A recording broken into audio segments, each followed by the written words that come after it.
Get better. For sure. Well, it wasn't the outcome you guys were looking for tonight, but I mean, you saw some good things out of Martinez in the bullpen tonight. Just ultimately, what did you make of your pitchers today? I thought they all attacked well.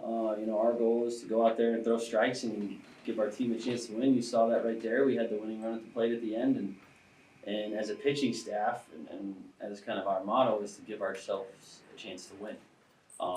Last 2 days have been tough. One crooked one in an inning kind of sealed the deal. It wasn't always self-inflicted. Sometimes they're making good swings. Sometimes you tip your cap. But we limited 3 passes.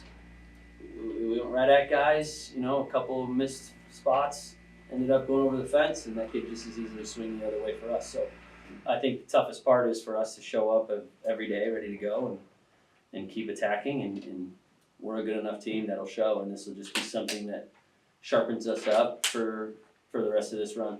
How big of a motivator is setting a career high in strikeouts in a rivalry game like that? For some people, probably means something. I think for everybody in that room, it doesn't mean anything.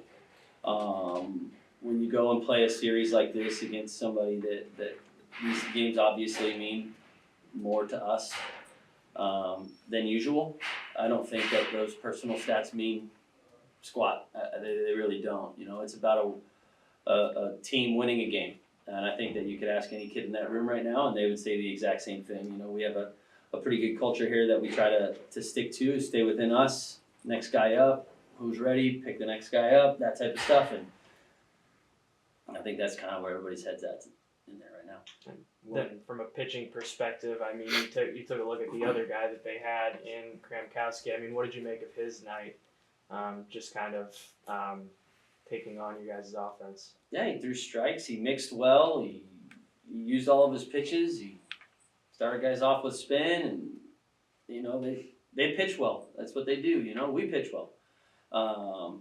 It's just one of those things where we have to show up and just do a slightly better job, right? Like we're too good of a team to kind of lay dormant like that. Some balls bounce a certain way. It's a different story, right? We don't give up that crooked number. It seems a little more in reach, and maybe we tack on a few earlier in the game, right? And that's just kind of the way baseball goes. Once you think you figured it out, this game will knock you down about 6 or 7 rungs, and then you really know what you're all about. So I think all of this is just ways for us to keep getting better and keep sharpening the axe. So when it actually truly matters late, that's when we're our sharpest. Now, Kramkowski nearly threw a Maddox. How did that lack of time between innings affect the pitching staff? I don't think it matters all that much. We try to train our guys to be ready to go and understand the game, and they're paying attention as well. Marty always does a really good job of that. Would you like your guy to have a little more rest? Of course. Time on your feet is just about as easy a way to measure stress as anything. So I think, yeah, but to his credit, he went out there and attacked. He got ground balls when he needed to. He got double plays when he needed to. He kept his pitch count low, and that's what we're supposed to do. That's what he's supposed to do. So, did he pitch one of his better games of the season? I'd probably say yes. I don't know for sure, but, I think if we stack our 9 against their 9 any day of the week, I think we could compete and a lot of times win. These last 2 days just haven't gone our way. That's just the game, and it sucks when it's a series like this, but it's what it is. So it's got to make us better, or we fold. That's just not us. That's not the culture that Willie's built. That's not what we're about. So we're going to show up, and we're going to come ready to go tomorrow. On one hand, you guys struck out 14 other hitters. On the other hand, 7 of their 8 hits were with 2 strikes. How much is that, do you think, the fact that they just got the 2 strikes a lot and they just got hits on them, or is it lack of execution? I think it's a little bit of both, right? I think we did our job of winning the race 2K. I think we didn't execute when we had 2 strikes. I also think that their hitters, at the end of the day, it's not an easy thing to do.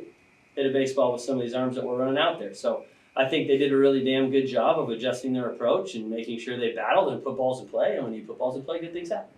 I think if you asked Marty and Marty came in here, he would probably take 5 or 6 of those pitches back. But guess what? He also threw and didn't execute 6 pitches that were swings and misses. So it's really, really easy to remember the negative.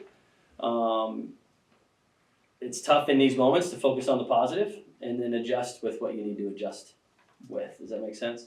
After that first inning where he did give up the leadoff home run, he really did settle down for the next few innings. How did he kind of do that? How does he stay poised in those situations? I think he's one of the better students of the game. I think he pays attention. He uses his misses. He knows what his stuff does. That's what we teach here. And he feels his way through it. He knows what it's supposed to feel like and what he needs to do. He knows that he's not going to throw back-to-back balls poorly, so he's okay in throwing anything at any count. He's paying attention. He's looking at the chart with us. We're obviously doing our homework. He's doing his.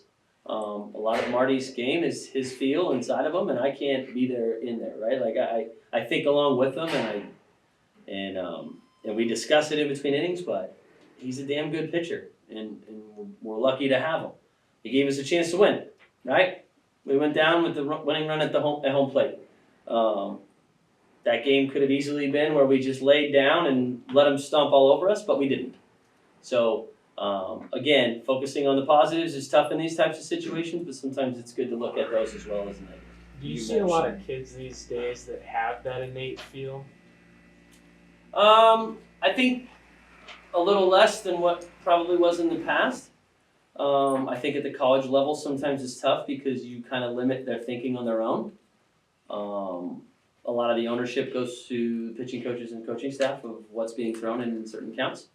That's just not something that we fully do here. I allow my pitchers the ability to shake and throw what their gut says, but they better have a damn good reason why. And we go and think through these things together. They know what plays off of what well, and we go attack. I think that all three of the guys that towed the rubber today did a great job of it. I think the guys that pitched yesterday did a great job of it. We just fell short, right? And, you know, a ball's caught. A ball misses a barrel. We're talking an eighth of an inch, right? An eighth of an inch could be the difference between us winning two and not. So that's why every pitch matters throughout an entire 9-inning game, and we just have to do a better job of locking it in for all of them.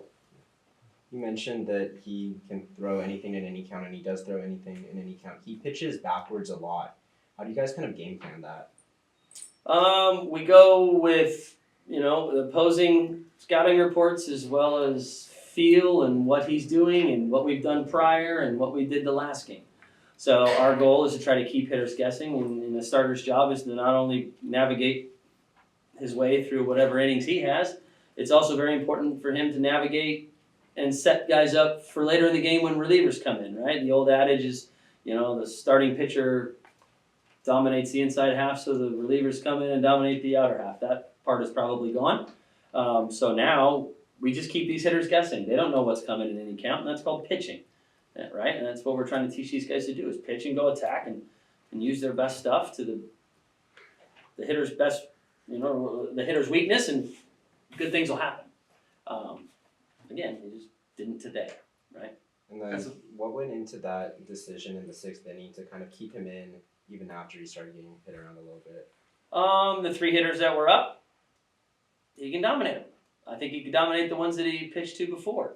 I think we could do a better job as a pitching staff of knowing when you feel like it's crashing down on you and you feel like people are throwing bricks in a backpack and your shit's getting heavy, right? So I think we can do a better job of just taking a step back, taking a deep breath, wiping it clean, and getting back to attacking, right? Like when something happens negative before you, it usually tends to affect the next pitch.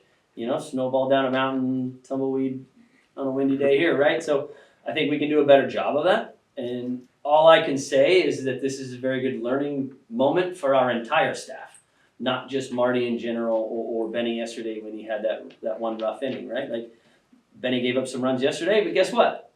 I think 2 of them were hit hard. Our goal is to limit hard contact, miss barrels when we can, go out and attack, and limit free passes. Our guys have done a pretty damn good job of it. I think if we keep stacking pitching performances like this, our offense is too damn good to let this thing continue. So, I'm proud of these guys, and I know those hitters are down on themselves. They're just too good to be. We just got to focus on what we can fix and turn the page and let's freaking go. Now Right. pregame, I saw a few of your pitchers utilizing the core velocity belt. How does your staff use the belt? We use it in a lot of ways: overload, underload, training, getting them in positions, pushing them in certain ways. You know, all the intricacies of it are pitcher by pitcher, and pretty individualized. So to answer it one way, I couldn't. But that's just part of their development and what we need them to do, and the mechanics we need them to get in for them to be successful. The 75 Sun Devils were in attendance today. How special was it to be able to perform in front of them, in front of such a talented program? I mean, anytime you get those guys that have proven themselves and gone distances in this game, it's always fun to do it in front of them. I know I can't speak for them, right? But I'm sure they were enjoying it. I know the people that I talked to yesterday enjoyed the game because guess what? These are intense games. And they're coming down to the last pitch, so this shit matters. And I think the guys are enjoying it. You know, this rivalry and what we've made it is very, very important to every person in that room as well as everybody in that other damn side. So these games tend to show you some flaws and chinks in the armor, and we just got to go out and sharpen and polish, right? And that's what we're going to do. We're going to do that shit tomorrow. We're going to come out swinging because we're not going to roll over. That's just how we act. That's what we are about here. So it's a great chance for us to go back and answer and show them that, yeah, nobody pushes us around, right? Like, sometimes you get beat. That's baseball, right? Like, you're going to lose a ton of games, and it's going to feel like a lot. You're still going to win way more. So let's just go out there and keep winning.